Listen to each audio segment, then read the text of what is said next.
Cyber season is in full swing with our pals Isotope and Native Instruments. Get huge discounts on everything from Guitar Rig 7, Complete 14 bundles, and one of our favorites here at the Cult and Culture Podcast, Ozone 11 EQ. Go to isotope.com and nativeinstruments.com to feast on the audio goodness. Yum. You can also get additional savings on other softwares by using the code RUIN10. DistroKid now also has a motherfucking app. The DistroKid app is available for iOS and Android. You can download it at distrokid.com/app/, or you can get it in the App Store. Fuck. All right, we're rolling. Rolling. Planet B Presents. Cult and Culture Podcast. Hey, welcome to episode 15 of Cult and Culture. This is Justin Pearson. This is Luke Henshaw. This episode features W.T. Nelson of Geronimo and Trogotronics. I first met him on tour. He played in Bastard Noise for a while, and no offense to any of the other people in Bastard Noise, but when he was in the band, I think it was the best lineup. And Bastard Noise toured with the Locust, and at the very last day, I think probably the very last minute of tour where we were parting ways, he handed me the Geronimo CD, and I was like, who is this dude with like the craziest ability to make the most insane sounds? So with that being said, I mean, he's also just a totally strange guy, which I think that's a compliment, because I think all of our friends are pretty weird. Strange but very positive. He was a very fun guest. Totally. Yeah, so I mean, it was cool because, my history with him goes back quite a bit, and then also his gear making and gear expertise. He's helped service stuff of mine. He's also hooked me up with some of his own pedals, and I don't know. The guy's he's very unique in so many different ways. But specifically, musically speaking, I think Geronimo is probably one of the most original bands. I mean, on every level, it's just insane. So it was cool to have him on, and it was cool to hear the history, and then also for him to dive into the pedal stuff too. I think that kind of embodied who he is. Yeah. If you haven't already, I highly suggest you check out Nelson's work, either his pedals or in any of his music. He's on a few Bastard Noise records, and he's obviously on all the Geronimo records. Again, brilliant human being, great person, and we hope you enjoy this episode.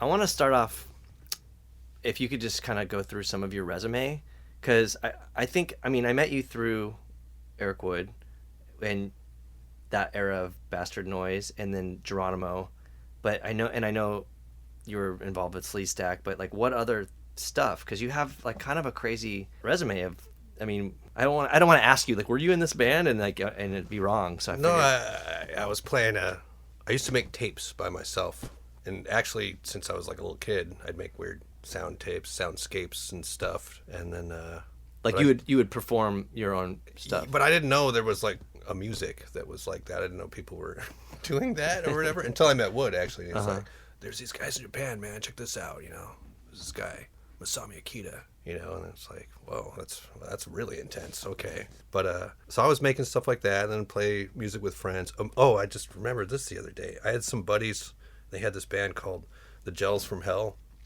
and I wanted to play music with them, but my hands are super tiny, so I couldn't. And they were just like, yeah, dude. And so I was like, well, I can do special effects. And so I'd build crazy things. Wow.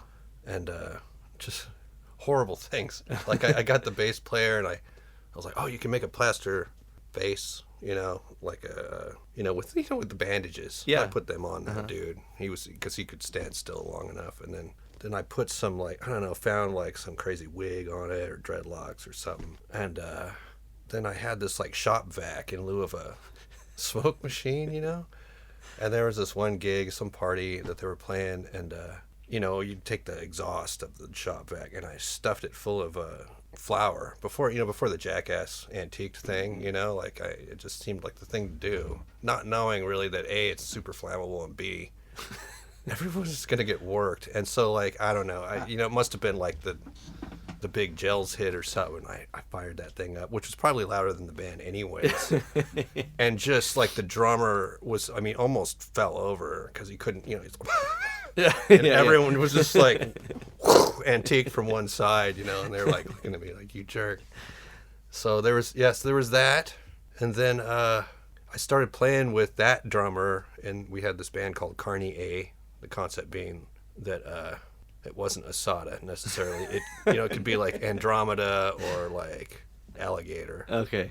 Or whatever. Just any A word, like, and we're going to have all these releases and appearances, and it would always change. Like, whoa, what are they up to now? And then he let me play like, I would make these tapes, and then I didn't have a turntable, and I didn't know how to scratch, but I would like have these tapes, and you could spin them fast. It sounded sort of like scratching. It was you could do rhythmic stuff. And then I had like this, I would run tape loops. I was really like 1/4-inch tapes. I'd buy all these 8-track tape machines at the old thrift store there, and then Sabbath was, of course, always the best one to loop. I mean, just incredible. You could cut any part of Sabbath and just put it in there and it would work. But anyway, so I'd put the, tape loops of weird stuff. And then one time I took apart an 8-track machine, and I still have that. That's that instrument that's like, Woodsy's got a couple of those there. Oh, yeah. It's like a disc or something, a metal disc? That's the flywheel, and on the other side of that is the capstan that drives the tape. So I just flopped it. What I was trying to do, I know what I was trying to do. I was trying to make a thing where I could run the tape backwards and forwards and not have to like kind of pull it on the reels. Like make a loop. It would be a loop that you could move back and forth, but I was just too ham-handed at the time. But then I was like banging on it, and then something kind of resonated. I was like, wow, I wonder if I put like a string there. Or I was like, oh, well, I'll put a spring there. And that ended up being that thing, which I still haven't figured out a way to kind of, one of these days. Do you sell those? Not yet. No. One of these days. So there's only like... Patent pending. Okay. Patent pending. But no, no, it's going to be, I can never figure it out. But that kind of, that electroacoustic stuff it's tough. Henry's really good at that. From Amps for Christ there. He's a luthier by trade. And that kind of, you get over into the luthier stuff. There's a lot of kind of trial and error fiddling around there, where the electronics is more my wheelhouse now. Which he taught me that part too. I didn't really know electronics until I saw his stuff. Which is, I mean, I remember seeing him, I think, when he was in Man is the Bastard, and I was like, what is this crazy shit? It just looked like, aesthetically, it blew my mind. Just gorgeous. Like the wood with marker and stuff, and like, then the most, like, the sheer punishing noise. But beautiful too. That's what blew my mind the first time I heard it. It's like the most terrifying stuff you've ever heard, and yet it's coming to you in the most beautiful rendering. And that's the tubes. Like chirping kind of stuff. Well, it's not just that; it's the quality of it, especially it's the highs. It's just is rendered by those tubes. That's all tube stuff that he builds strictly. And so okay, so were you in Man is the Bastard? I was for a while because my theory is that they needed someone with a van. Because those guys were so good, and I was just sort of like, okay, I have these tape loop things, and they're like, yeah, okay, we'll bring your van, and then, I always got kind of the feeling there. I don't know, it was probably just me feeling, that, what do they call it, the imposter syndrome, because those guys are all shredders, So, and then Henry was actually the one that kind of was like, hey, come with us, we're playing the Anti-Club. So it was when they were a 4-piece with Henry, it was a 5-piece then. Henry was the one who invited me. He got my foot in the door there, kind of. So then, I don't know. And I was trying to remember this the other day, like what came first. I mean, I knew Henry. I was friends with Henry for a long time. And I remember hanging out with my buddy from Carnier and the drummer at Carnier, and they lived in this place in Claremont there. And he sort of moonlighted doing engineering. And there was a studio there at the packing house there in Claremont, and they were working on, I'm trying to remember which effort it was, but one of the Man is the Bastard recordings. He's like, hey, check this out, this guy. And I kind of knew who Wood was because he worked at this bakery, and I ended up working there as well with him. And Henry worked there as well. Like everyone kind of worked, my girlfriend at the time and all that. So and I can remember he played this thing to me, and it had that track, Refuse to Thrive. I don't know if you know, but it was one of Wood's numbers that was like really short and really complicated and just unbelievable. And it was like, play that again, man. Yeah. You know, we played it like 3 or 4 times. Like, please play it one more time after this. We were just cracking up because it's so unbelievable. And then next thing you know, somehow I kind of, trying to figure out how that happened, but somehow, I ended up down at Henry's studio, and that's when I first saw his. I knew he made guitars.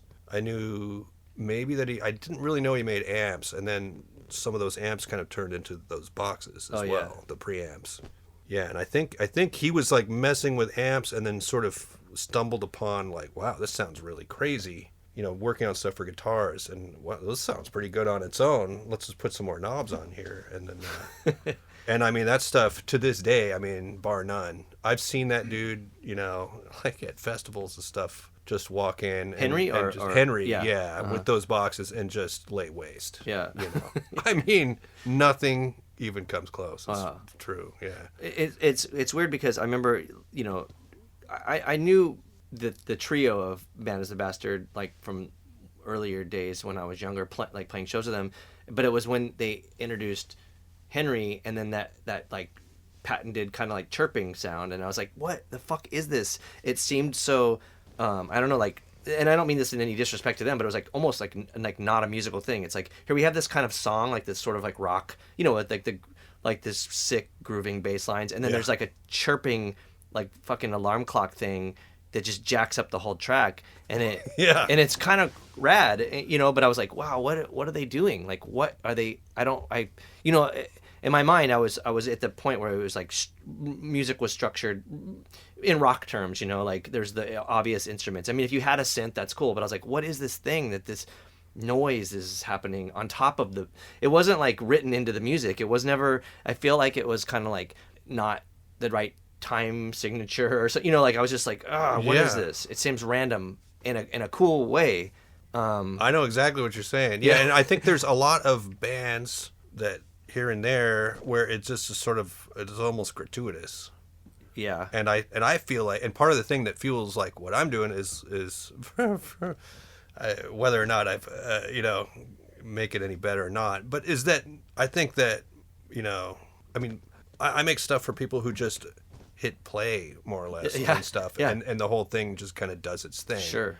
And that's cool, but the thing that makes me like the most compelling thing is interacting with people in a band, and it's not just turning something on. Yeah, because there are pedals where like that I have of yours where I'm like, this is, it just writes its own song, like I don't have to do anything, which is cool, fine.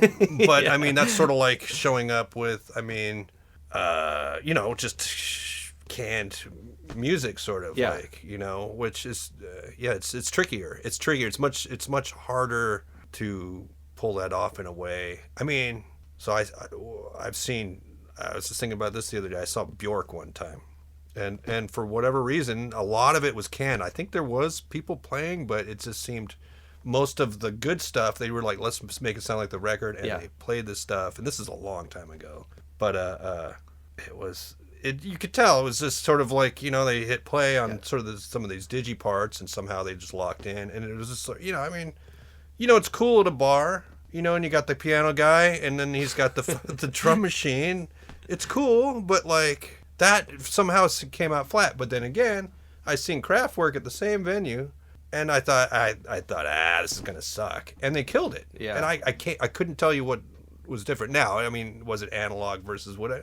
Maybe, but I don't know. Maybe that's because they've been doing that for so long. I mean, they weren't always an electronic band. Yeah, but they were kind of the first, like, weren't they the first like modular synth band? I think there was something. Maybe I heard this really crazy interview with one of the people associated with the band, and they were like, there was like nothing that predated it, I guess. I kind of like them before they were electronic, like the what do they call it, the cone era, the safety cones. You know what I'm talking about? Yeah.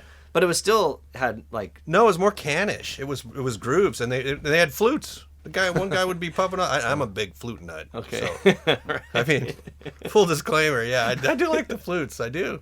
I love it in like, sambas and whatnot. When as soon as the flute comes on, I'm like, oh yeah. Well, also some of your pedals sound like it could be a digital flute. Oh well, thank you. Henry was always going for the bagpipes, but No, flutes. There's something about a flute. Yeah.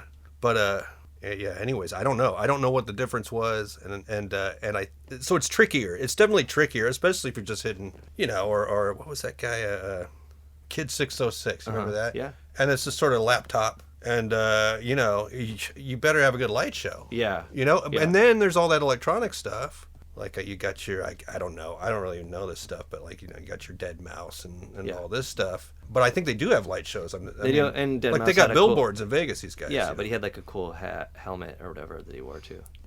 Helmets are well.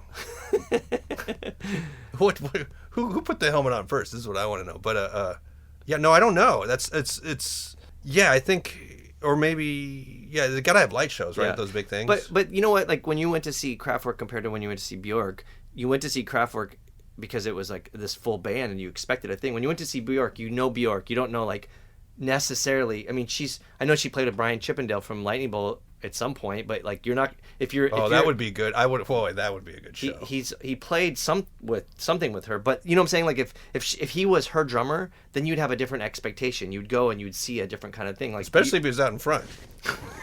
You know what I mean? Well, you know why he's probably not in the band with her is because he would steal the fucking show. No offense to Bjork, but like that guy just steals the show. I mean, maybe they should have just got rid of the one guy in the Sugar Cubes. It was just sort of like the Flavor Flav dude. Was he? I think he was a real singer. Was he? Yeah. But it's kind of like that B-52s thing. Like I love the B-52s, but sometimes it's like the other part, the vocal, sort of the spoken word part. Is like, yeah. Just let the ladies sing, man. Yeah. Well, yeah, I do wonder though, because comparing Kraftwerk to Bjork is a tricky thing, because Bjork is typically known as like, a singer with this sort of electronic music behind her, where Kraftwerk is a band. Look, you put on one record, you put on the other record, and they're both great. Yeah. Right. Okay. Whatever. That's great. But no, I was just talking live. Translating live. Yeah. Live, and it comes back to this thing where it is jarring. There's some music like back in the MITV genre, like where it's sort of, okay, we got to have this noise guy, and then it's just sort of like this thing, and it doesn't. Yeah. Is it locked in? Is it not? Now, when Henry's playing it. So there's this other kind of music here that's, I don't know, it's what do they call that? Cut up noise. You guys heard of this? Yeah, there's a MITB split with some band that's like that. It's all like just crazy, like not. It's like different songs cut together, right, on a tape. Yeah. Actually, there was one called Aunt Mary. Yeah, that's what it is. That was early, and that was his tape. And I think the dude was just hitting the pause button with a drummer. Yeah. It's unbelievable. Yeah, it sounds like awesome, hardcore. But it makes no sense musically. Oh, but it's beautiful. So here's my point is, I went to this fancy art school, right? And they had this unbelievable vinyl collection in the library, and you could just go in there and like check out whatever. And there was all this like kind of highfalutin ivory tower, academic stuff that was, for lack of a better word, I mean, it's just so random that you're just like, okay, man, like I get it, it's weird, and I tend to go on the softer side of that, where I'm a little more into like, I like the minimal stuff. I like Reich, whatever that dude's name is, or like Philip Glass, little trite, but John Adams, huge John Adams fan. And but I mean, it's real simple, and it's just real straightforward. It's sort of like the Geronimo stuff. It's just as simple as can be, like just stupid simple, though not melodic necessarily. But anyways, so that some of that random stuff, and then we used to play with John Weiss was sort of part of that Bastard Noise thing. And then, so wait, was there a Bastard Noise lineup that was you, Weiss, and Wood? Interesting. I think like early aughts. Yeah. And yeah, he's a great player, no doubt about it. But then he was getting kind of into that cut up thing kind of before that, I think, became a thing. I don't know. I can't keep track of it because I listen to just kind of, I listen to country more than I listen to noise, really. I mean, honestly, it's cool once in a while or whatever, but I don't know what's going on all the time. And but that might be like a cool way to approach something. Not being part of, like, I always refer back to like when I always refer back to like this interview with Gabe Serbian, where they asked him like what hardcore bands does he listen to, and he said he doesn't listen to hardcore, he just plays it. And I was like, that's a great kind of concept or what not concept, you know what I'm saying, that's good because then you're not influenced by and then things. it's not derivative. Yeah, because it's so easy to go like, okay, well, let's do that maybe, and even if you're not trying to, it's naturally gonna happen. But anyways, so the country seeps into Geronimo maybe a little bit. I hope so. Just check the vocals tonight, man. Yeah, okay. But anyways, yeah, so we was doing some of that early, and then we were talking about like, let's do a split, man, and we were going back and forth. I was just teasing him. I go, well, but that's that one thing you do. I'm not really into the cats in the kitchen. That's what I threw at him, the cats in the kitchen there, and he got kind of mad about that there. Well, what if I just put silence on the other side? I was like, okay, man. Well, anyways, but the point is that there are some people, like there's this guy does this thing, facial mess, which is now he's doing this thing called Like Weeds, and his name's Kenny Sanderson. Oh yeah. And he and there's another guy, Chris Goudreau. He does this thing, Sickness, and then I think he plays stuff under his own name. I'm not quite sure how it works, but those guys, and there's a whole bunch of this. There's this whole genre where these guys are just like working joysticks and buttons or whatever, and just cutting stuff up as randomly as possible. And what blows my mind is some guys, it makes sense, and I couldn't tell you why. Like, is there an underlying beat somehow in their heads that I'm hearing? Or, it's like free jazz with totally random noises. Well, not, is it random? See, I have trouble kind of and that's what I like about it is like. Well, random in the sense that it's not like this note or this, BPM. Well, but it's not even, so, okay, you could have like a bunch of whatever kind of stuff, but this is that, and then the beat is random. It appears to be like it's coming at you for over here, it's over there, and it's hard to explain, but it's that cats in the kitchen thing. But why is that better than that academic stuff, or like maybe when Weiss was just trying to like get started at, I mean, who knows, maybe he's really good at it now, or I don't know what he's up to now, but why does it, or is it me? Do I understand it on some level? Am I brainwashed by it? I don't know, but I kind of like it actually. Yeah. I mean, maybe there is a internal rhythm that's happening, because I've seen Wood play a lot by himself, or like as Bastard Noise, usually with a vocalist or something, but like where he's doing most of the noise components, and I'll watch him, flip a switch or push a button on usually Trogo gear or whatever, but I'll try to, most people are like, I don't know what people are getting out of it, but for me, it is like, not that like an academic thing, but I'm trying to figure it out. So I'm like watching him being like, all right, is this a BPM? I'm like, no, he just fucking switched something. What's the, like, where is he getting the, like what drives him to go like, this is the time to switch the thing, like what is he hearing? Like, I think he hears it in his head. Yeah. Just like when he plays bass, I think he hears it in his head. He already knows. Maybe it's like when he gets comfortable with something, he changes it. Yeah. Like this tone's been going on long enough. You think you figured it out, and then you didn't. Oh, I think he's hearing it. I think he's hearing it, and I think he's going directly hearing it and playing it. Yeah.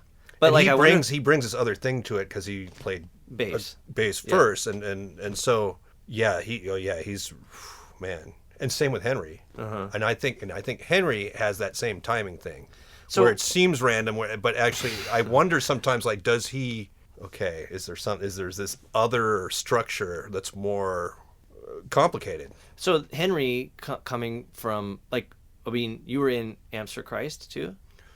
No, I played with him once or twice, but I can't keep up with him really, because he can just wing stuff, and I have to practice things over and over again. But then he also plays like, it's like country music.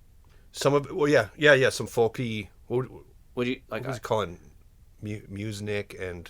Oh shit, he got all these crazy. He's amazing with these words, but what was it called? Anyways, folk, for a lack of a better word, I would say. I would, Everyone kept saying like, "What the fuck? This is country music." When I forgot what record it was that came out, but I was like, "That's probably a brilliant move."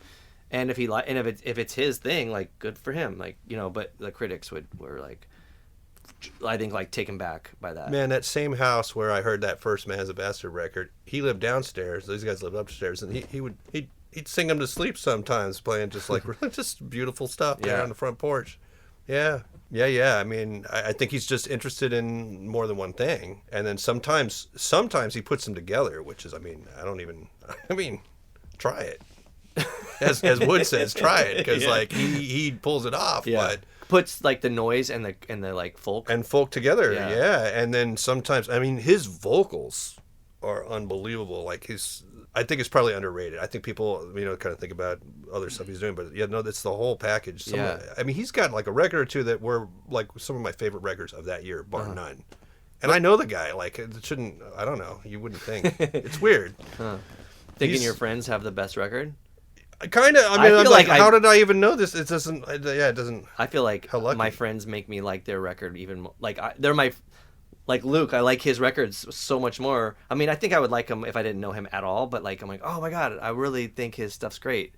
I also think he's great. Right. So maybe. I do. Yeah, I do love Henry. So yeah, I mean, okay. So it's like that maybe. kind of perspective. But no, I think it would still be. There's a couple there that are just so unbelievable. Yeah. But it was kind of like how we toured when the Locust toured with Bastard Noise, and you're like, oh, here, check out my other band. And I was like, you gave me the first Geronimo album. And you were looking for a label, and I was just like, where did this come from? Why did it take so long for me to find this perfect piece of music? Like it. I'm probably jumping ahead a little bit, but like that's the thing is like we spent so much time together on tour, and I was like, this guy's fucking awesome, and he has this band that is the best thing I heard at that point. So I was like, oh, so yeah. I mean, it was different than what me and Wood were up to there for sure. I mean, it's especially without a drummer. Yeah. There, I mean, that was. But I think that so okay, you did your stint in Bastard Noise, pre-drummer, which was the Gravity release. Well, no, I was playing with Wood back. I mean, pretty close to the beginning of it. I think they had a couple releases before that. So as soon as I was doing the Noise with the band and whatnot, then I started recording with Henry and Eric there. Then I took kind of a break, and then Weiss was there. That was like right around the aughts, and I started doing my own thing. This is like just Bastard Noise, right? Just as Bastard Noise, because I at a certain point I started working in LA, and I couldn't do it all the time, because I would have to drive out to Pomona. It's like 30 miles, and it's 30 LA miles, which is like 4 hours. So yeah, and sometimes I drive out there and they're like, we canceled practice. Yeah. So anyways, but I kept playing with those guys, just doing the electronic stuff, and that was fun. And then meanwhile, I was playing with Moises and Anthony and this other guy Yusin, and we did Sleestack. Okay. And we did that up until. What'd you play in Sleestack? Just the same stuff, electronics, and then at the end, I started bringing the Rhodes, which was a pain because it's super heavy. Yeah. So I would play Rhodes with, and then tweak out the stuff, and that was, I think, before I was building electronics per se. I was playing like a Radio Shack. What do you call it? Their little mixing board. Oh. A realistic. I played the realistic is what I played with like a pedal, and I took it and I rammed it back into the old. Somehow I used the phono channel or something, and I started getting scared. Like, okay, when this thing dies, what am I going to do? Yeah. And then I talked to Henry, and I said, "Hey man, help me build I want to build a mixing board with tubes and stuff." And then and that took probably 3 years of messing around. And when I finally got that, then I kind of learned why did you want tubes in a mixing board? Who doesn't want tubes in a mixing board? But what was your not your goal, but like you were very cautious. I need to get a mixing board with tubes because I could fix it. Okay. I figured if I knew how to make it, then if something went wrong, I could fix it. Whereas the realistic, I knew nothing about chips. Yeah. And so I sort of was like, if this thing dies, then I'm out of luck, because this is my sound, man. Yeah. So then I built this crazy thing with Henry's help. He helped me, kind of with the topography there. Showed me how to build power supplies, because that's the first thing you learn when you do tube stuff is the power supply. And then to not overpower the. Well, because tubes, they have like 2 or 3 different kinds of power. They have sometimes they have a negative bias on a negative voltage. Sometimes then they have a voltage for the heaters, that part that glows, and then they have a voltage to make the sound, and the voltage to make the sound is generally for preamps it's about 200 volts. So right there, you don't just get some wall wart and plug it into something. Yeah. You have to actually build it for yourself and a lot of stuff like in any electronics, I don't know if that's tube, but is all made for low voltage because it's cheaper to make. So you have to buy special components that won't explode when you start charging them up like that. So, and they're a little more expensive, but they have all, you can get all that stuff. And so I just figured, oh shit, well, he knows how to do this. My dad was actually an electrical engineer too. So so I'd been around it, and I figured, and he kept saying, oh, you can do it. Yeah, it's not that hard. You just follow the schematic, and I'd look at it, just look like gobbledygook. Yeah. Okay, yeah, sure. And then Henry, of course, he just, here, check this out. Pull it out of the spiral binder. Here, this is what you need. This is what here's how it looks, and this is that, and whatever. So we went over a couple times, and then, yeah, like I said, probably took 2 or 3 years. And then were you interested in like circuit bending and stuff, or? No, I mean, just because everything I touched just went up in smoke, kind of thing. With the I don't know. If you don't know what you're doing with this with solid state stuff, the low voltage stuff, if you touch the wrong thing, where tubes are hard to blow up. So yeah, I have bent some tube circuits. So I guess, as far as like taking a tube circuit that exists, maybe a preamp or something, and then kind of messing with it.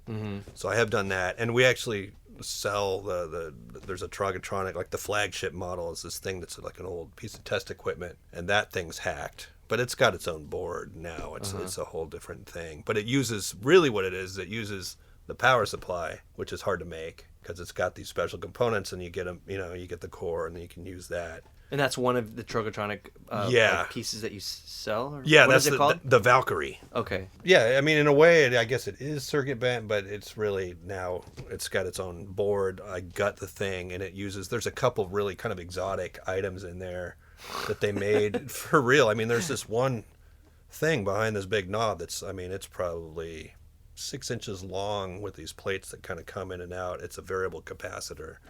And then there's some transformers in there that are pretty unbelievable, and it's got a 600 volt power supply. Whoa. So, yeah, I mean it's the real deal, and it was made by ladies in Palo Alto. I've seen the factory, and they got them in there with the soldering away. They're really cool. Your stuff is made by the core. I see. It's upcycled. Yeah, so, yeah. But that's a mean machine. That's a real sweet. In fact, I don't have one. I'd like to get one. One of these days I will make the time there. But I have my core put aside, a special one. But that's a sweet. So once in a while, when I'm making one, as it goes out the door, I get to record with it and mess around. Okay, it works, and whatever. So at some point, it seemed like there was this. I guess, and maybe I'm like not fully educated or naive about this, but like when my introduction was like obviously Man as a Bastard, and then the Bastard Noise stuff seemed like because I think the first Bastard Noise thing was like a mistake maybe with the Locust Man as the Bastard split is actually Bastard Noise because there's no drums on it and it's just noise, but like I don't want to say just noise, but you know what I'm saying, it wasn't like there wasn't any bass. No, and you mean like a mistake or a trick? I don't know what it was. Maybe it was a dirty trick. But it was called Man as the Bastard. Noise. I know, but there's still like this sort of like mutated phase where wasn't like this is the thing, Bastard Noise. No, because the drummer and the other bassists were pissed about that one too, I think. Yeah, actually. But it also had like, Josh from Honeywell on it and stuff. So what? Yes, in fact, I think if it had Josh on it, then that was recorded in Normal Heights. Huh? Why would that happen? That's because we recorded with Matt Anderson. Yes. Yes, at that studio. I think it was called Normal Heights. I don't know. Yeah. I don't know the area. So Bankers Hill. Yeah. Bankers Hill. There you go. So if that was that one. But there was like that was kind of the close to the end of Man as the Bastard then, and then Eric took over Bastard Noise, and then it was like after a while drums were introduced to Bastard Noise, and then it was like this sounds like fucking Man as the Bastard now again or whatever, similar I guess. Yeah. I think how it happened was I think Kenyon gave Wood a bass. And then he started messing around with it, and he was kind of like sheepish, like, well, what do you think if we brought that? I'm like, dude, let's do this. Yeah, cool. Because I mean, it's fun. It's fun knobbing around, but it's really hard. I mean, I think we played a show with you all, and maybe it was on the way back on that tour. I think it was in Arizona, and the sound, and some soundmen they got an axe to grind, man. You are insane not having your own sound engineer because people they're probably just like, what the fuck is this? Yeah, well, and then they're just like, I'm on to you, you jerks, and then they turn everything, whatever. I don't know. They're like, they're gonna blow up my system. This is not made for what is this? A test record? Like, You know what I mean? Like, so it's tricky. So, and if you don't have good sound, it's like the Kubrick thing, right? You know that thing. Kubrick had this idea that like if the movie got a bad review, he would supposedly go to the theater if it was in England when he was living over there, and like 9 times out of 10 the sound sucked. Whoa. So yeah, it's really tricky because if you don't have a drummer that can kind of cut through the room anyways, and they're messing with you, or they just have a crappy PA, Or they just don't care. or well, right. If it sucks, Yeah. let's just put it this way: if it sucks, then it could ruin the show. Whereas if you're a regular band, at least you're jumping around and doing things, and there's this whole other level of interaction that is not possible if you got tables. I mean, if you got tables and you're looking at some knobs, and again, this is something I've thought about a lot, and I don't understand why. Again, I mean, dude, when I saw Kraftwerk, backs were to the audience. Backs were to the audience. You know, it was like, you know, the Miles Davis thing. Well, so why? Why was it unbelievable? I don't know. I still don't. I mean, it's one of the best shows I've ever seen. Wow. And maybe it's because I walked in thinking, "No, this is going to suck," but I don't know. Yeah. I can't put my finger on it, but there's something to it. Whereas, like, I thought, well, shoot, if we have a drummer and you're playing bass, I mean, it can't go wrong. Yeah. You know, Yeah. I mean, no matter what, Yeah. you know, this people. I mean, it's an unbelievable spectacle. First of all, seeing Wood play bass is not that the other thing isn't. Yeah. But it's just so you can see it happening in front of you, and you can see what's coming out. If you see a bunch of knobs and switches, you don't really know what's going on. Yeah. I mean, he is definitely theatrical with his Yes, knobs he and is. switches. To I mean, great effect and credit. Yes. Yeah. I love that he brings that to it. I mean, Yeah. I've seen him walk around with stuff Yeah. and But I don't think it's a gimmick. I think he's like no, really on that. he's trying to, you know, do it just. Yeah. That's what I love about it is he plays it like he plays anything else. Yeah. He doesn't look at it like it's a different thing, and that's you know, of course, me wanting to play with the old gels there, you know, and doing that other stuff, Yeah. and thinking like, oh wow, is this in trying to make it like, well, this is legitimate. Actually, I think this could actually add to it, and that's why I really like playing with other people. And if everyone's playing electronics, it's just trickier. It's a harder sell, I think. Yeah. Live, it's great in the studio. Why not? You Sure. know, all day long. But live, it's just a really tricky thing. I think you need like a sound man, and then a visual guy to give you something to work with. It is true because so like when you gave me the Geronimo, you know, album to that became the first, you know, the first thing that 31G did with you guys, I was like already accustomed to it. And then when I saw you play live, I think it was at the Black Panther headquarters in Los Angeles. It was some sort of festival kind of thing, and it was outdoors, and I loved it. But I went and I was like, it sounds terrible because it was outdoors. I don't think that they knew. Like, I think there was like regular music playing otherwise, you know, like Right. like a regular band, instrumentation wise, you know, like and then there's like this weird shit, and I think it just didn't translate well, and I was like, fuck, like that's not what I wanted to happen, you know. And maybe it's the opposite of how you would to see Kraftwerk, because I went thinking like, this is my favorite new band. Right. But fuck, it's like outdoors on this like janky wooden stage with like, you know, just the worst PA speakers. Like it right. was, And it was all back-to-back bands all day kind of thing. yeah, 4th sure. of July. Yeah. So I do see what you're saying. I think it, you know, it lost that element. Yeah. You know? Well, and that's tricky too if it's outside and the drums aren't mic'd and you don't have a really good sound system. Yeah. It seems like you can get a lot. Well, just like we're talking about in the, you know, out just what were you saying? And then in the storm drains and whatnot. Oh, the sewer, yeah. Yeah, it's tricky. Or like the proverbial like kind of storefront with brick walls. Sure, It's yeah. just a nightmare, you know. But then again, you know, saw a lightning bolt in that situation. It was like, you know, I mean, it doesn't get any better than that. But with Lightning Bolt, it's like you have the acoustic drummer and you have the bass with, Right. with like a shitload of amps for one person, and that's it. It's not like, you know, because I feel like when I saw you guys at that show, because I've seen Geronimo, like the show that we played with the Locust and you guys in whatever, like pre, you know, COVID, that was the best. It sounded fucking amazing. It was amazing. It was a great venue. Like everything was mic'd really well. That it was perfect. But in context to the other show, it was just like, you know, we were like on asphalt outside, and it was like, you know, and there was not. And it just was open, Yeah. too. So And I that's think that- tricky. I don't think they really had the PA for that. No. And well, the other thing is just like, you know, talking about like, I mean, I am still working on a table, so that's tricky. And Anthony isn't exactly. I mean, he is truly the lukewarm water there. As far, I mean, that dude, he's not doing knee slides or nothing. So it's really about Mo, which is cool because he is kind of the I mean, not the heartbeat of the band, but he really is. I mean, he's the guy who instigated the whole thing in a way, and the whole band. Yeah, I mean, both Sleestack and that. I mean, he really, he writes. We all write together, but I mean, that dude. He's a deep thinker, man, with this stuff. Also, you can tell when he performs, there's something else going. It's almost That's like Wood. right. You're just like, what the fuck? Like, it makes you feel uncomfortable watching him perform in an awesome way. You're like, what is this guy? Is he possessed? Where? Yeah, is he going to hurt himself? Yeah. Yeah, no, totally. Yeah. I love that. Yeah. I love that in a band. Yeah, it's.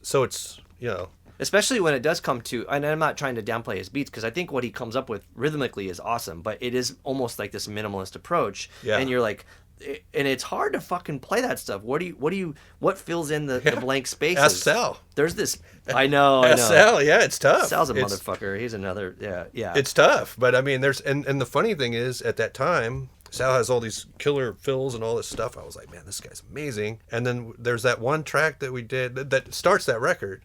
And it's just like the kick for like 10 minutes. Oh yeah, that drove him bonkers. Yeah. Because it's like it's like you're in a war with yourself to not.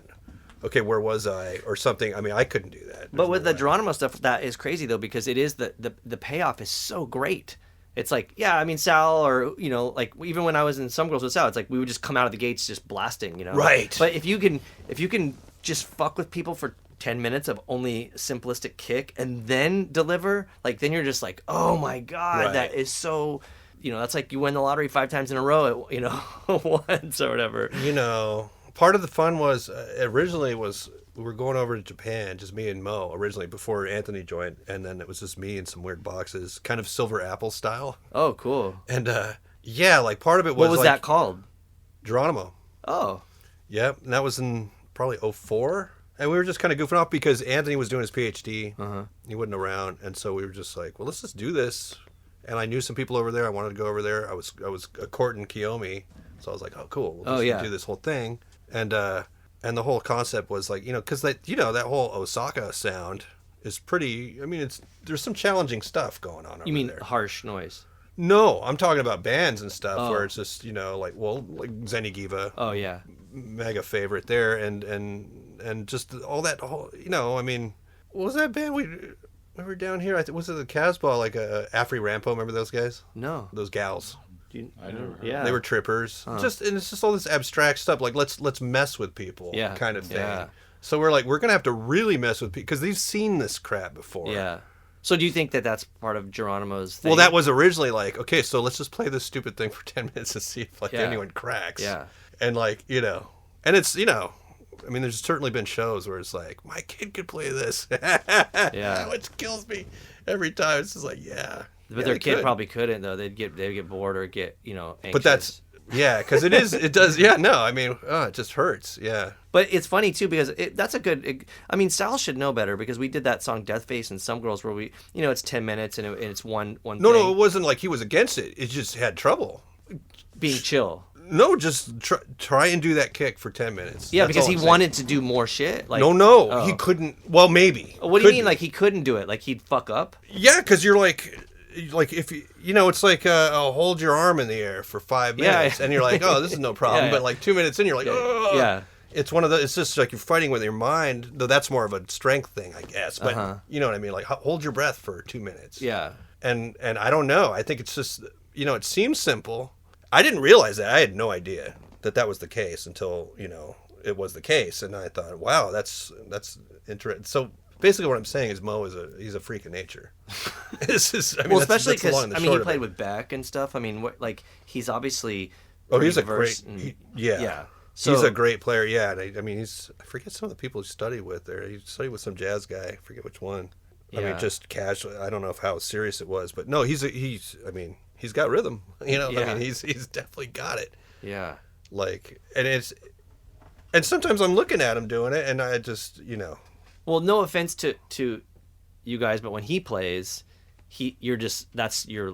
I mean, I'm laser focused on him. That's it. Yeah, I'm like, I agree. What yeah. the fuck? But out of all of it, I mean, I obviously love the bass tone and all the sounds that you're making. I'm like, there's so much fucking crazy shit, but I gotta focus on this. No, dude. but that's it. It is, and Anthony has this thing too. He says, Mo, look, if you have a good show, we have a good show. Yeah.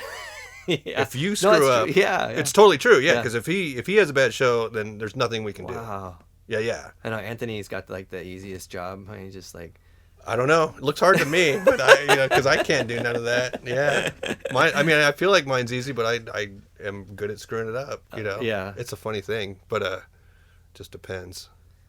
So with the Trogotronic stuff, like do the like I mean like we kind of acknowledge some of the effects make their own songs. Like you don't have to really be talented, or you don't have to be like. What's he trying to say?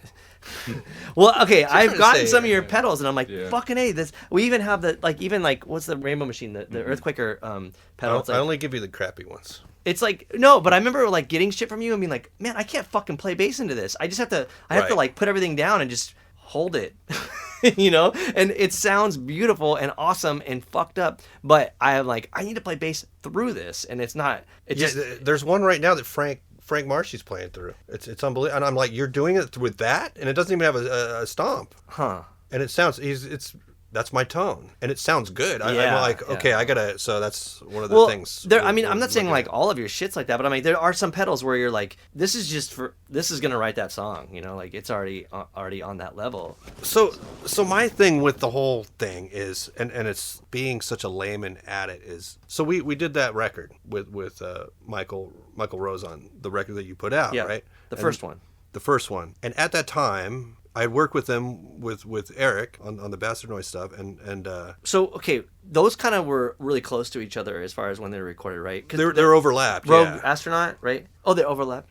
They I mean, all that stuff was kind of going on at the same time. Because I feel like, and this is no offense to Wood, but I think that is his best work, and it might be because you're on that record, but I think that's his best work to date. Well, you're talking the Rogue Astronaut album. But it's different because that one we actually wrote. We approached it like Geronimo approaches writing a song. We wrote songs. Mm-hmm. That's the difference, and it's not just something where. And I'm not saying that the other songs aren't written, but the other stuff's a lot more free jazz.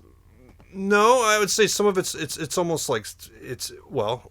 I looked this dude up. You were saying something about sci-fi noir. Oh. This is the thing. I was like, this is the sci-fi noir thing. That was trying to start this genre from scratch. I couldn't believe I saw that. Well, anyways, this kind of thing where it's almost like that's the thing. It's dark and it sounds like science fiction. It sounds like a soundtrack. Yeah. It's very visual and there's stuff going on. It's a totally different thing. Where here's something where it's like, okay, let's make an band and play electronic music, where this other stuff's more like let's swing for the fences and make like a soundtrack kind of thing without a movie because nobody cares about us. So, but that's really what it is. I mean, honestly, in a way, I mean, it's like you got classical over here.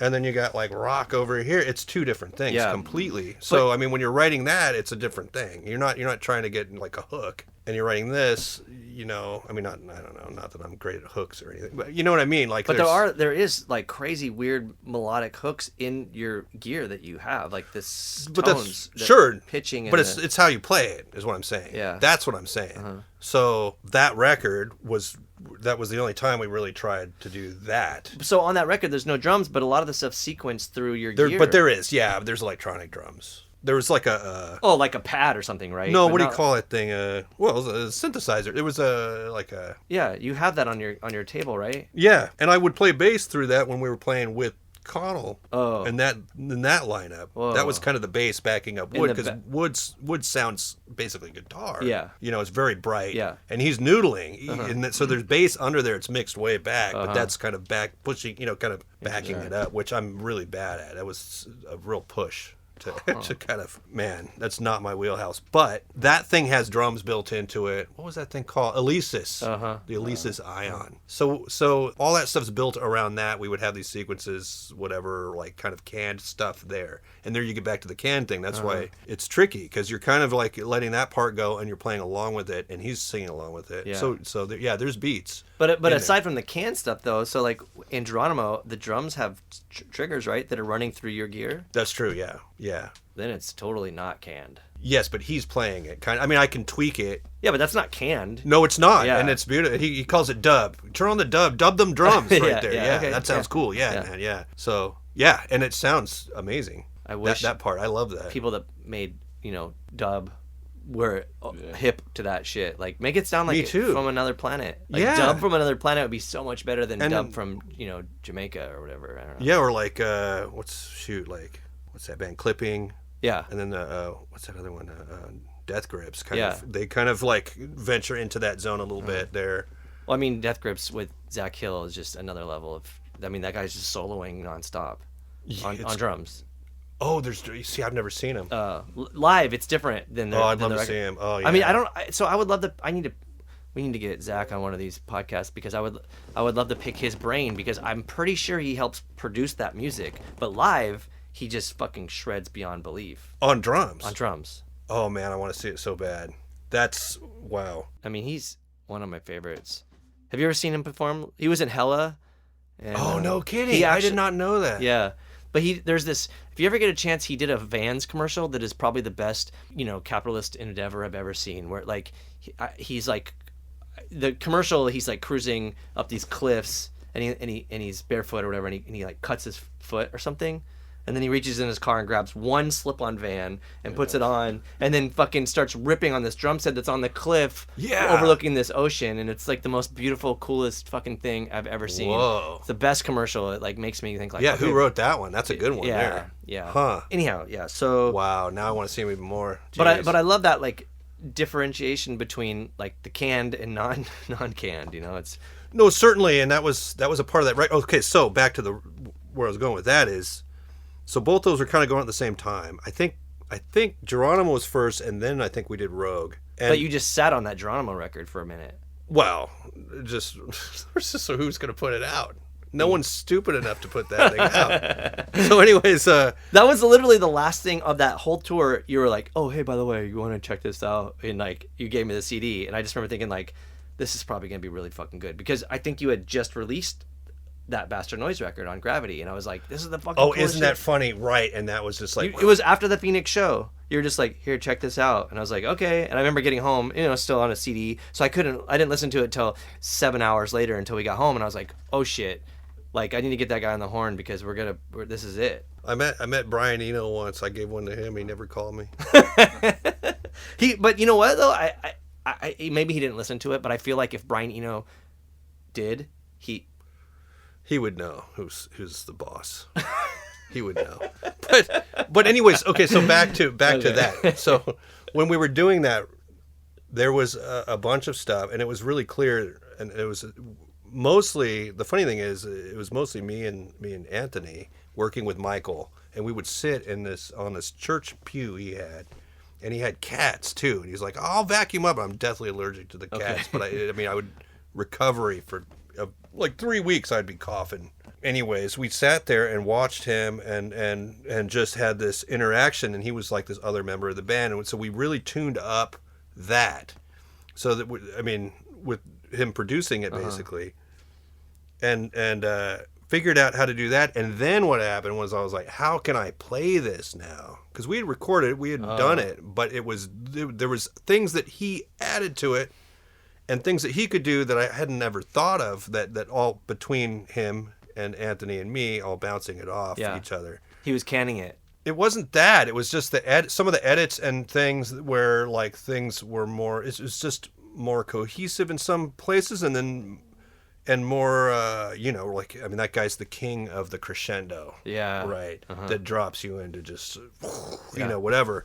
I mean, that first track has that on there. Of course, yeah. And just so then it was like, okay, how can we make it live sound like that? And so that super inspired the Trogotronic thing, because I thought, well, I got to make gear to do that. Whoa. So that's when I started getting more foot pedals, and I think I already had stuff, but it really informed, that experience informed where it went.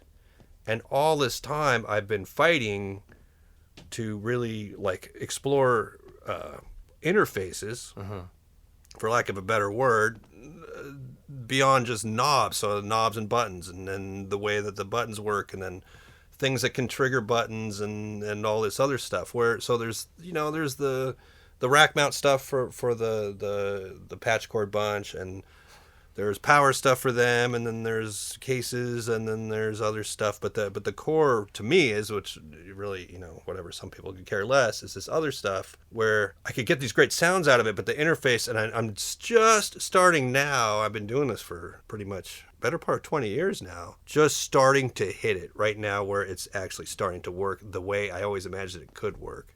Just because my skill level has gone up as I keep messing around with this stuff. It's like, oh, well, if I could add this, and I've just started kind of hitting it now, where it's actually finally working. Like everything isn't totally, kind of rigged together. Sure. It's kind of amazing, actually. But, that gets back to, why does this sound like this and this sounds like that? It really, a lot of it had to do with Roseon. And so Anderson recorded that one, but then we took them tapes and took it back to Roseon. So, I mean, that dude, and it's not just like, it's not something where the beautiful thing about that guy is it's like working with Anthony and Mo, because we have this whole kind of, you know how it is when you work with people and you have a really safe space, and you could be like, dude, that sucks. And no one's like heard about it, right? Yeah. Or like, here, try this, and everyone, like, even if you think it's like, dude, this, because there's definitely situations that's not going to work. Yeah. But everyone will try it first. Like, everyone's going to give everything a chance. And Michael is that same person. So he's like this other sort of member of the band when he gets behind the board there, where, we all have the safe space. It's not a problem. No one, we can joke about it. Yeah. Nobody has this emotional, like, fragility about it. Everyone's cool. Like, and everyone's willing to give it a chance. And if there's an absolute veto and someone's just gotta have it, that everyone has the safe enough space to go, cool, I still think it sucks, but have fun. And no one's really, like, it's not a deal breaker. Yeah.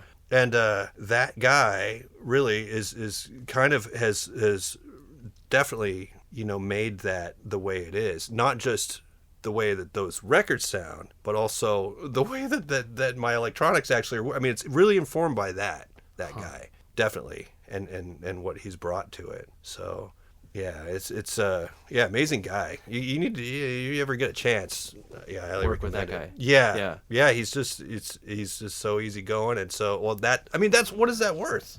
Well, that's the thing is, like, would he be a producer or a mixer, or what would you consider him? I mean, he's an engineer, but we always give him production. I mean, he's definitely a producer. So, I mean, that's the thing is, though, like, any kind of person you end up working with, you do learn something from that, even if it's the band or aside, if studio person, if they're actually in it. I mean, I've done like a shitload of records with a certain engineer that didn't give a fuck about anything. He just pushed play and record, record and whatever. But when you have someone like kind of in it with you, like, hey, let's try this, or maybe you could do that better. Like, I fucking love when Luke gives me a hard time and like, try it again. You could do it better. And I'm like, okay, because I don't know how that sounds, or I do think that sucked. And they're like, no, that was good. So it is nice to have that person, an extra person push that you trust, and and it's got to be a two-way street,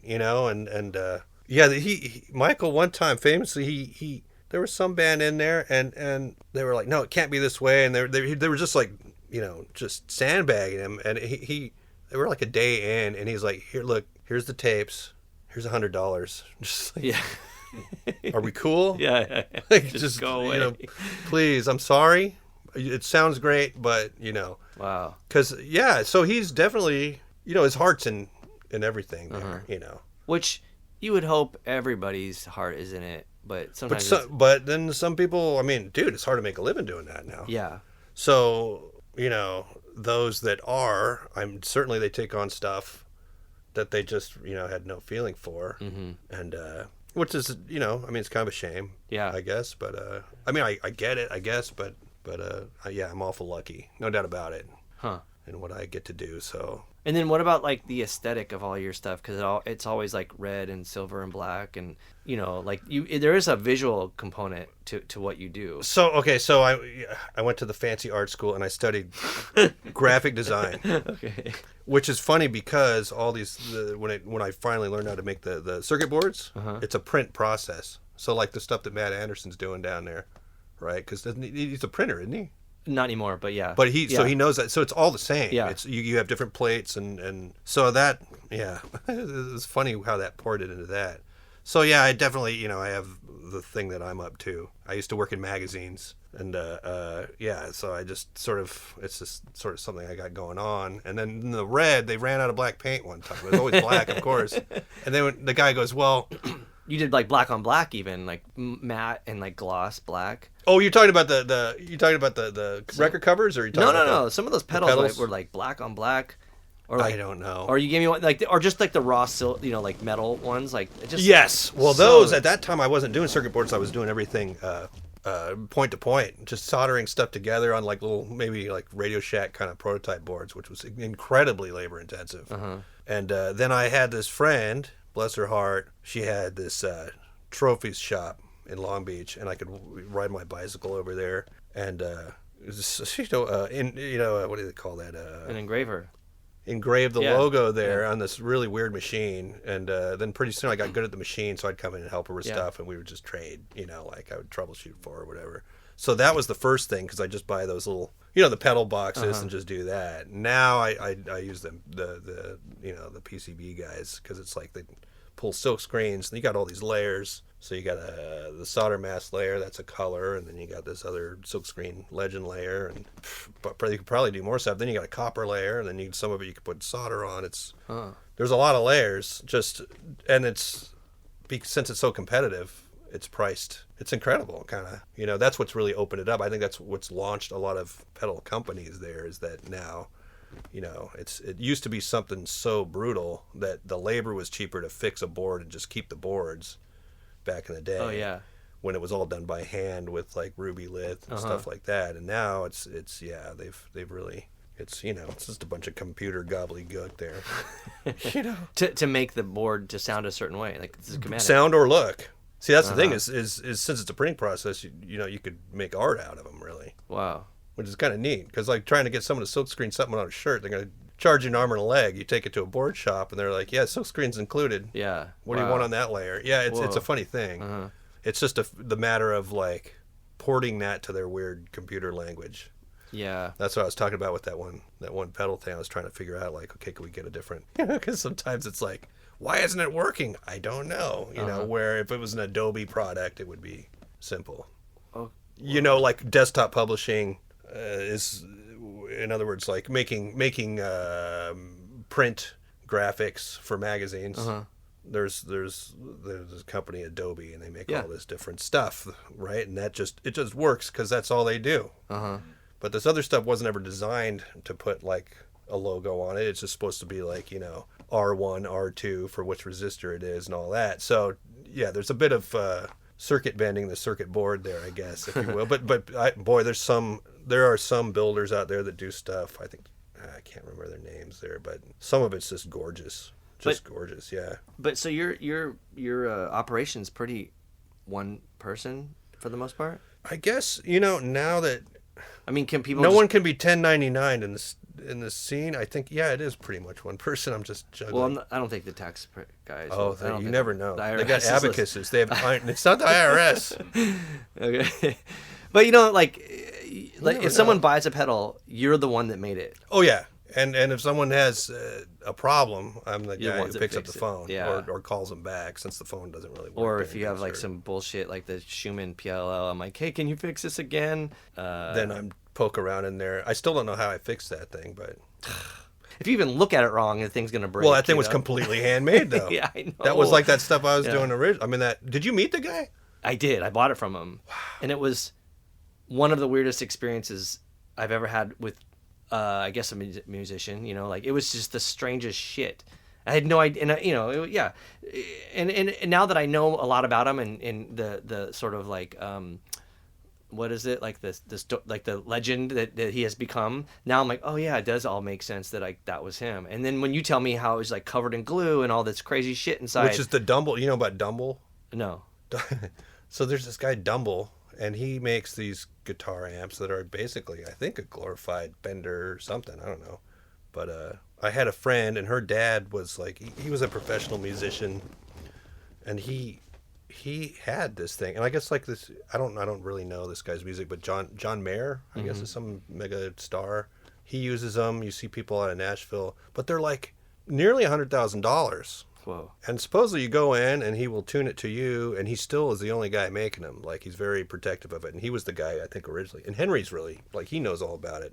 I mean, what there is to know, because some of it's covered in glue and some of it ain't. And is that like a tactic to hide what you're doing? Yes, certainly. Because, I mean, you know, it's a lot of work to kind of figure it out. So, and since if you're not Roland or Fender or whatever, and even Fender back in the day, what they have what were the patent PAF, right? And a patent applied for. And how long is a patent good for? I think it's like 7 years. So what's the point anyways? So yeah, I mean, for little guys, it's good to protect things, I think. Yeah.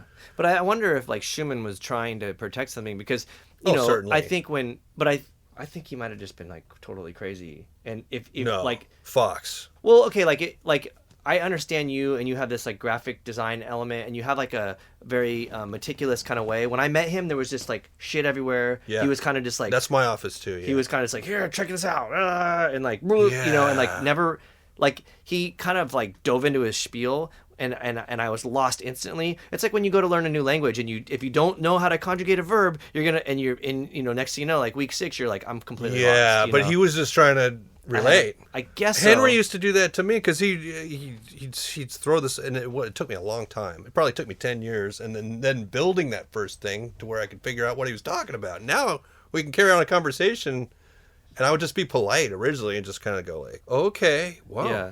You know, but I mean, and he would just go for it. He didn't care. He would just, you know, like, oh, well, that's a, you know, and he'd be rattling off model numbers, and you're like, what?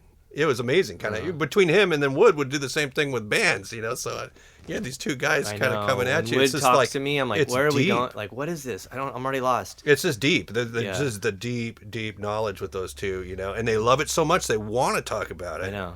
And I've seen part of the Schumann spiel somewhere. I saw like an interview or something. Yes, yes, and what he was saying is like some of the same stuff that I've kind of like come to the conclusion of on my end, which is like, you know, some people, they're just not going to understand. Yeah, and so screw it. Why even bother trying to explain it to them in a way? I mean, I have no idea how it happened, but I went to this. I needed something from a guitar store.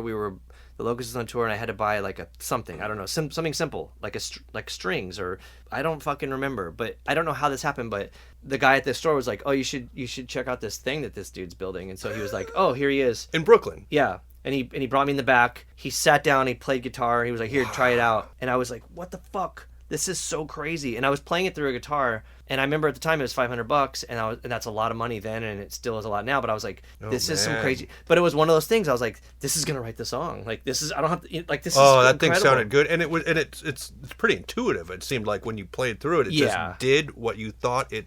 Yeah. It just did it. Well, that's the thing though. So I mean, I think Earthquaker did a fantastic job of I guess cloning. I don't know if that sounds like a bad term to use. No, I think that's what it is. Yeah. But I don't know. I think out of all the clones, they got the closest. I just don't know if anyone's going to ever really make it the same. It's just slightly different. I mean, which begs the question. Yeah, what is it? Well, I don't know. What is this? Well, then why would he cover it in glue? And do you do that, or like why would you not do that? Or I only put glue on stuff to hold it together. Yeah, my dad, he used to make missiles, and he's like, "Oh, they're going to vibrate." So you got to put, if something's hanging out, then you got to glue it. But I do on some stuff, I do grind the numbers off. Wow. Pound sand.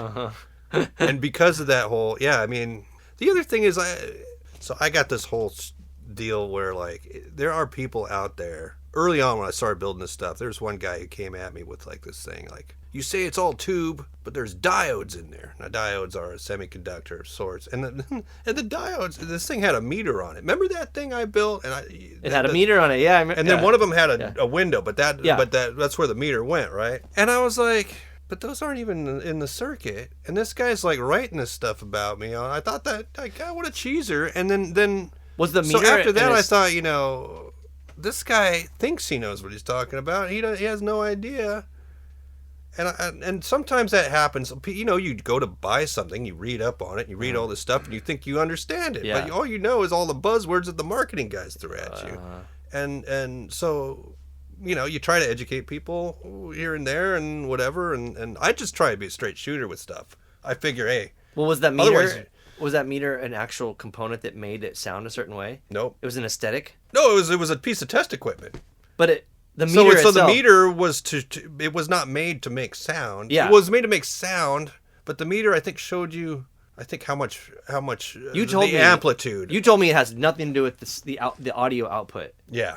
and I was like, wow, But it was one of these early things where like someone came at it was like it was troll-ish. It wasn't a big deal. And then this guy had like this thing on CD Baby. Remember CD Baby? Yeah.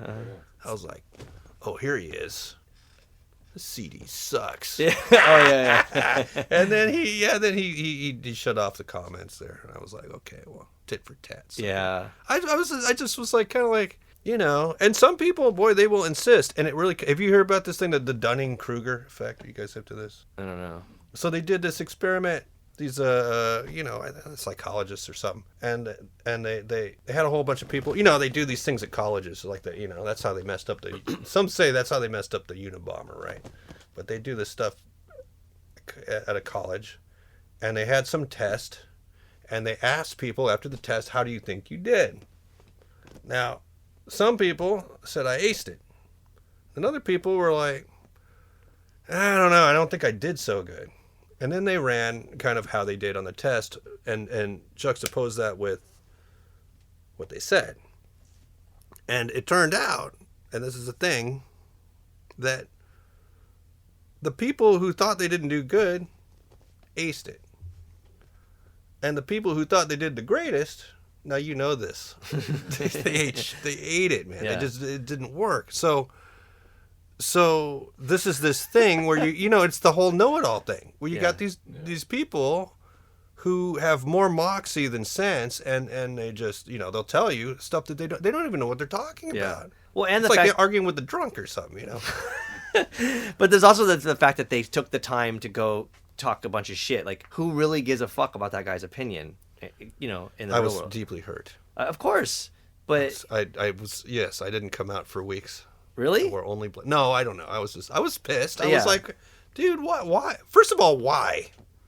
Why are you raining on my parade? I'm doing my best I can here. well, I don't know. It's like, And then I was like, and then when I realized, like, well, wait a minute, this isn't even, what? that's for the but he's meter. talking. At least he's talking. Like, when people are indifferent, then Of that's, course, no, you're that- absolutely right. There's no bad. Yeah. Because I guarantee you, like, for every, I doubt that many people saw his criticism, but like, let's say out of every 10 people that saw his criticism, 5 of them went and like checked out your gear and was like, whoa, this is some gnarly shit, I'm gonna pick one up. And Or like this is the dumbest thing ever. But maybe, Yeah. but either way, it got you more attention.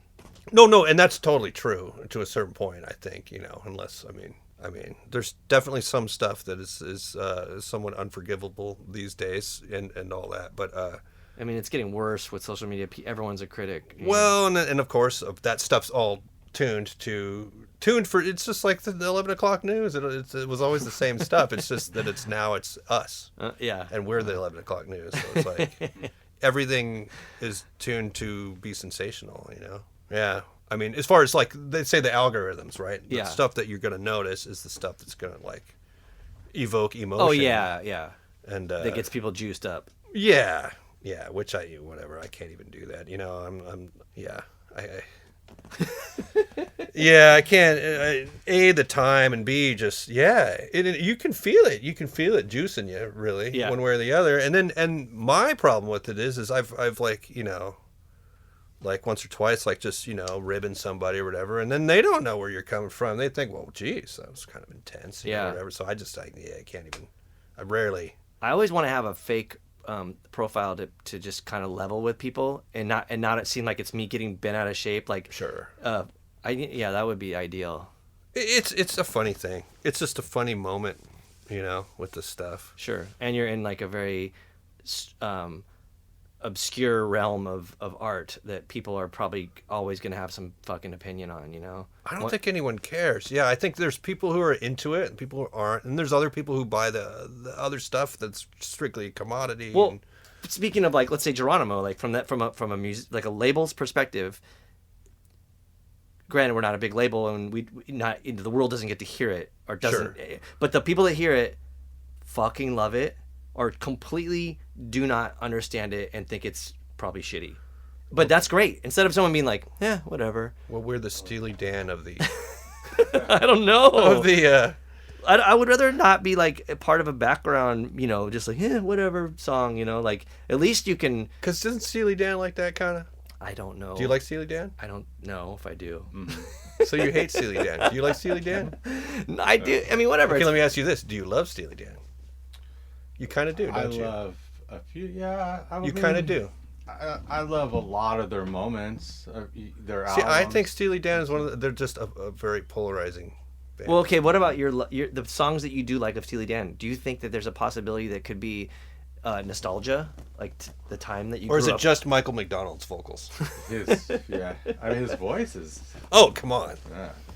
Come on. I think to me, it's just, it is something that just, the sound quality is fucking awesome. And the music is great. I mean, fuck, what's that song? Do It? What's that? Which one's that now? Sing it. Fuck. Now I can't. I hear it in my... Dude, I listen to it like once a week when I'm running. Really? Do it. Yeah. Do it. But Which record? He's... Do It Again. It's the one where it's like has all the percussion in the beginning. Do It Again is It's the off Wall of of, Voodoo record. It's off of... Well, What else is on the record? Anyways, No one listens to records anymore. yeah. Oh, I do. I'm joking. Well, It's a famous song. Virtually. it's on my Anyways, Spotify playlist. Even I'm not a big fan of guitar solos unless they're slow and low and like more melodic. But the crazy guitar solos. But this has just the clangiest, cheesiest guitar solo, and then a organ solo. Just intertwines. is it organ or Rhodes? It's the organ. Huh. Yeah. Shoot, man, that's tickling my cortex of the do it again. Do it again, do it again. Whoa. Well, I'm a fan. But I have noticed that people... I think Rush is another one of those bands. People either love it or they hate it. Yeah. That's definitely Right? a love. Okay, but you know what my problem with Rush is? That everyone thinks they're the fucking best thing ever, and I'm like, dude, just To the people who love it. the people are just go like, what? Like, it's fine, like that's cool, but like, so it's probably not even Rush that I don't like. It's that I don't like those people. what they have become. Rush fans. They're yeah. No, I don't know. Yeah, I just noticed that. But it's not their- it's I'm not kind of Rush's fault. fascinated. Who can say, really? I like him. Like, myself. See, you know, so Gigi Allen, like his fans were pretty fucking lame. Was Gigi Allen? No, that's a bad example. He was probably pretty polarizing, though. Yeah, I think that he might. I'm just not into people who are going to destroy my gear. Yeah, or take a Yeah. shit and throw it at me. But Yeah, that's where I draw the line. I might watch it on a video there though and be totally psyched, you know. But I do like that we talked about Steely Dan and Gigi Allen right back to back. well, no. that's yeah. Well, okay, so what do you have going on now? I mean, I you know, there was the recent Geronimo album that came out, but what else are you working on, or what pedal stuff do you have going on, or what's in your world? Well, now there's a new interfacey thing that makes absolutely no sound, but I just sent one to Kenny. I sent one to Jay Randall. You know that guy? No. He does. He's part of or involved with the Agoraphobic Nosebleed and a bunch of other weird things, I believe. But and that's a new thing that's coming, and sort of is like kind of trickling out there. I'm gonna take out an ad, and someone taught me to that. I used to work on this magazine Arthur. You ever see that? And the guy I used to work What'd you with do there for is- that magazine? I art directed it for Wow. the first, when it started up until probably 06, 07, something like that. Yeah, that's my baby there. So I can kind of see like a relation to maybe the Geronimo artwork and stuff. All of too. it, Yeah. probably. You're going to Yeah. see. Yeah, because Very, the like- cool thing about that gig was part of the deal was I could do what I wanted. And that was a trade-off. So I kind of cut them a deal, but I could do what I wanted. And up until that kind of ended there, the do what I want part, then... yeah, no, I mean, it's neat, you know? I mean, you know, it was one of those things where it was sort of startup-y. I mean, there were only 3 people involved that were really there, and then the rest was just people kind of all coming Contributing, together. yeah. So it was really, you know, there was never enough time. there was never enough space. You know, the editor was famous for just, he loved the content so much, that it's like, okay, well, just make it fit, It's like, well, dude, it's already like a disclaimer size type here, like, no, man, you can't. You're the editor. You got to edit. No, man, this is a good one, That's so rad, though. Oh, yeah, no, it was fun. That was a fun project there. But anyways, where was I going with that? I don't know. Oh, what's next for you? You're going to take out an ad. Oh, yes. So Laris, the publisher, was selling ads for this thing, Maggot Brain. You ever heard of Maggot Brain? No. I guess it's another part of Jack White's empire there. It's a publication? It is. So he's like, oh, well, I'm doing this. I thought, well, shoot, I'll help him out with his, whatever. I don't know if he gets a commission or how. Yeah. I have no idea, but whatever. That's a tough gig, trying to sell stuff. And it's print. So, and then the guy who helped me invent this thing, Doug, Doug. So Doug here, he one day he calls me, he says, what you need like a skateboard wheel. Oh, gear with a wheel on it. Yes. He's like, what if you had a skateboard wheel? To do what? Like turn the wheel as like a knob? I don't know what the idea was in his head, but I had an idea in my head for this, just kind of like being able to switch stuff really fast. And it kind of pissed me off because I had all this stuff that I needed to do, but then I had to have one. I just wanted to see it work. And now it's working. And so that's the next thing. It's called the C36. And it has a skateboard wheel on it. Revolution, yes. It has a skateboard wheel on it. And it's kind of a beauty. Anyway, so follow, what's that guy's name there? Sanderson there. Definitely, he just put a video up on, and it's very laid back there as far as like he hasn't even scratched the surface of what this thing's going to do, because he is a master of, like I said, this kind of cut up crazy noise. Yeah. And so he was just like barely touching it. And, well, I mean, that's there on I think it's Kenny Sanderson and look him up like Weeds or Facial Mess. It's on there somehow. It is amusing when people try to sell their gear and you're like, this is like, you could be going to town on this thing and you're kind of just like, eh. But I'm such a huge fan of Kenny's that it sounds so good what he's doing through it. And the funny thing is it doesn't make sound anyways, so it's really hard to explain to people. Okay.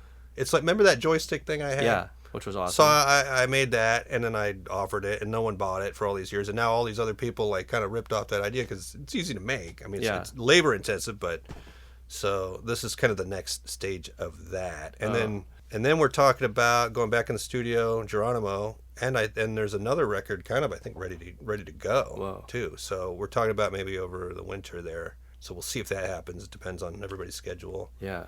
And getting that together, going back in with Rosan.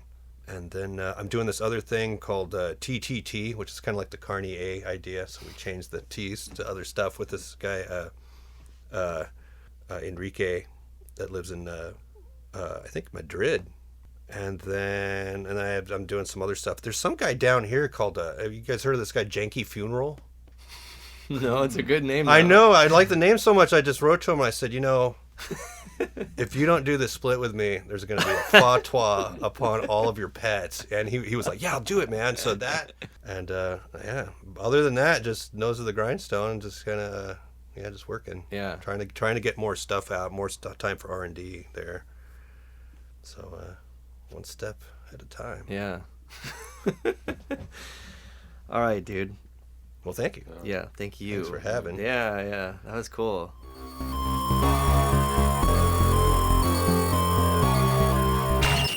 Colton Culture is proudly sponsored by Earthquaker Devices. Planet B.